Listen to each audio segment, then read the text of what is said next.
Vi annuncio ufficialmente che le nuove elezioni si terranno nella giornata di domenica 23 novembre dalle 7 del mattino alle ore 23 e lunedì 24 novembre dalle 7 del mattino alle ore 15. Un segreto di Pulcinella svelato nei giorni scorsi dal presidente della Campania. Si vota il 23 e 24 novembre. Alla fine anche Zaia, dopo l'anticipazione di De Luca, si è visto costretto a firmare il decreto. Il Veneto andrà alle urne nell'ultima data utile per una legislatura stiracchiata a uso e consumo di trattative politiche. 23-24 novembre è ormai una data scontata, girava da tempo e anche burocraticamente sarebbe stata una delle poche date disponibili.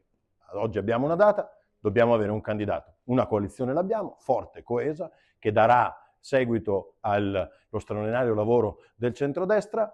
Oggi dobbiamo scegliere un candidato, farlo nel più breve tempo possibile, quello che rappresenterà il centrodestra per i prossimi 5-10 anni. Per presentare le candidature e quindi le liste, le giornate sono quelle del 24 e 25 ottobre. Ora si aprono nuovi orizzonti sugli equilibri dell'attuale maggioranza con le forze del centrodestra che ancora non hanno deciso chi sarà il candidato presidente del Veneto. È una buona data perché non ci sono ferie, feste, ponti, ci sono le scuole aperte, quindi ci sarà sicuramente un'alta affluenza da parte degli elettori e delle elettrici del nostro Veneto.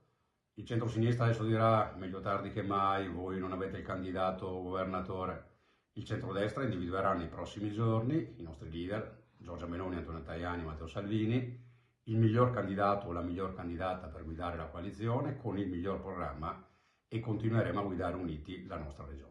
Il centro-sinistra intanto da oltre 2 mesi ha creato un'ampia coalizione a sostegno di Giovanni Manildo, candidato presidente, e sollecita la scelta dell'avversario. Facciano un ultimo sforzo, pungola il segretario del PD Veneto, Andrea Martella. Finalmente è stata fissata la data delle elezioni.